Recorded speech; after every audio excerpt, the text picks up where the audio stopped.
ഇന്നത്തെ ഈവനിംഗ് മലയാളം നോക്കൂ. ശബരിമല സ്വർണ്ണക്കൊള്ള കേസുമായി ബന്ധപ്പെട്ട് കോൺഗ്രസും അന്വേഷണ പരിധിയിലേക്ക് വരികയാണ്. കൊടിമര പുനഃപ്രതിഷ്ഠയിൽ അന്വേഷണത്തിന് സംസ്ഥാന വിജിലൻസിനെ ചുമതലപ്പെടുത്തി ഹൈക്കോടതി ദേവസ്വം ബെഞ്ച്. സംഭാവന നൽകിയതിൽ കൃത്യമായ രേഖകളില്ലെന്ന ദേവസ്വം വിജിലൻസിന്റെ റിപ്പോർട്ടിന്മേലാണ് അന്വേഷണം. സിനിമാ താരങ്ങൾ അടക്കം നൽകിയ സംഭാവനയ്ക്ക് കണക്കില്ല. ഇതോടെ UDF ഭരണസമിതിയുടെ കാലത്തേക്കും അന്വേഷണം നീളും. 2017 ശബരിമലയിലെ കൊടിമര പുനഃപ്രതിഷ്ഠ നടത്തിയത്. അതേസമയം ശബരിമല സ്വർണ്ണപ്പാളികളിൽ വീണ്ടും ശാസ്ത്രീയ പരിശോധന നടത്താൻ ഹൈക്കോടതി അനുമതി നൽകി. VSSC പരിശോധന ഫലത്തിൽ അവ്യക്തത എന്നാണ് SIT പറയുന്നത്. വ്യാഴാഴ്ച സാമ്പിൾ ശേഖരിക്കും. ഷപ്ന വിവരങ്ങളുമായിട്ടുണ്ട്. ഷപ്ന, ശബരിമല സ്വർണ്ണക്കൊള്ള കേസുമായി ബന്ധപ്പെട്ട് നിരവധി കാര്യങ്ങളുണ്ട്. ഒന്നാമത്തേത് കോൺഗ്രസും ഇതിൽ അന്വേഷണ പരിധിയിൽ വരുന്നു എന്നുള്ളതാണ്. രണ്ടാമത്തേത് 2017 ഈ കൊടിമര പുനഃപ്രതിഷ്ഠ നടക്കുന്ന സമയത്ത്, കൊടിമരയിൽ പണികൾ നടത്തുന്ന സമയത്ത് ഈ നേരത്തെ മുൻകാല ഉത്തരവൊന്നും അറിയില്ലായിരുന്നു എന്നാണ് അജയ് തറയിൽ ഇത്രയും കാലം പറഞ്ഞുകൊണ്ടിരുന്നത്. എന്നാൽ അതിൽ വീണ്ടും ഒരു ഉത്തരവ് വരുന്നു. ഒരു അന്വേഷണത്തിന് വേണ്ടി വീണ്ടും പോകുന്നു SIT.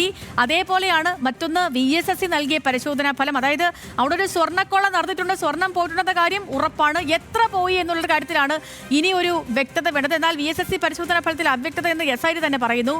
അപ്പോൾ അതിന്റെ സാമ്പിളുകൾ വീണ്ടും ശേഖരിക്കാൻ SIT നീക്കം നടത്തും. അങ്ങനെ ഒരു കൂട്ടം കാര്യങ്ങൾ ഇന്ന് ശബരിമല സ്വർണ്ണക്കൊള്ള കേസുമായി ബന്ധപ്പെട്ട് നടന്ന ദിവസമാണ്.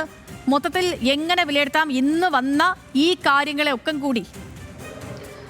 സേതു, ഈ ശബരിമല ഈ അന്വേഷണവുമായി ബന്ധപ്പെട്ട റിപ്പോർട്ട് കോടതിയിൽ ഇന്ന് അന്വേഷണ ഉദ്യോഗസ്ഥർ രാവിലെ 10:15 തന്നെ സമർപ്പിച്ചിരുന്നു. 10:15 തന്നെ ദേവസ്വം ബെഞ്ച് ഇത് ആദ്യ ഐറ്റമായി പരിഗണിക്കുകയും ചില കാര്യങ്ങൾ പറയുകയും ഒക്കെ ചെയ്തു. പക്ഷേ ഇതുവരെയും ഹൈക്കോടതിയുടെ ഉത്തരവ് പുറത്തു വന്നിട്ടില്ല. ഇടക്കാല ഉത്തരവ് ജസ്റ്റിസ് രാജാ വിജയരാഘവൻ അധ്യക്ഷനായ ബെഞ്ച് ഉത്തരവിട്ടിട്ടുണ്ട്. അതിൻ്റെ വിശദാംശങ്ങൾ വന്നാൽ മാത്രമേ ഇതുമായി ബന്ധപ്പെട്ട അന്വേഷണം നടത്തിയതിൻ്റെ പുരോഗതി, അതോടൊപ്പം തന്നെ ഇതിൻ്റെ അന്വേഷണത്തിൽ കോടതി രേഖപ്പെടുത്തുന്ന അഭിപ്രായം, അത്തരത്തിലുള്ള കാര്യങ്ങളെല്ലാം വ്യക്തമാകും. ഏതായാലും അല്പസമയത്തിനകം തന്നെ ആ ഉത്തരവ് പുറത്തു വരും എന്ന് തന്നെയാണ് കരുതുന്നത്.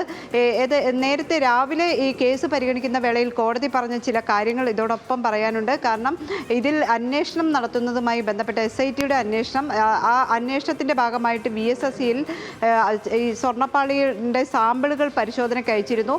ഉണ്ണികൃഷ്ണൻ പോറ്റി പറഞ്ഞതനുസരിച്ച് 989 ഗ്രാം സ്വർണ്ണമാണ് ലഭിച്ചത് എന്നായിരുന്നു പറഞ്ഞത്. എന്നാൽ ഈ പരിശോധനാ റിപ്പോർട്ടിൻ്റെ അടിസ്ഥാനത്തിൽ കൂടുതൽ സ്വർണം ലഭിച്ചു എന്ന് പറയുന്നുണ്ട്. പക്ഷേ ആ പരിശോധനാ റിപ്പോർട്ടിൽ ഒരു വ്യക്തതയില്ല എന്നാണ് SIT ഇന്ന് കോടതിയെ അറിയിച്ചത്.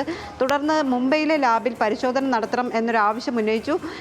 ദേവസ്വം ബെഞ്ച് അതിന് അനുമതി നൽകിയിട്ടുണ്ട്. 12-ാം തീയതി ശബരിമലയിലെത്തി കൂടുതൽ സാമ്പിളുകൾ പരിശോധിക്കാൻ കോടതി അനുമതി നൽകിയിരിക്കുന്നു. ഏതായാലും അതുമായി ബന്ധപ്പെട്ട ഒരു വ്യക്തതയ്ക്ക് അന്വേഷണ ഉദ്യോഗസ്ഥർ മുതിരുന്നു എന്നതാണ്.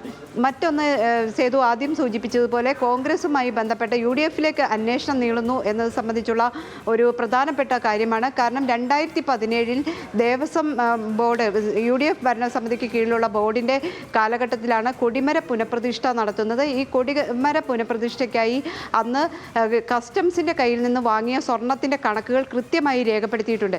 എന്നാൽ നിരവധി ഭക്തർ, സിനിമാ താരങ്ങൾ അടക്കമുള്ള, നമുക്കറിയാം ശബരിമലയിലേക്ക് വലിയ തോതിൽ സംഭാവന നൽകുന്ന ആളുകളുണ്ട്.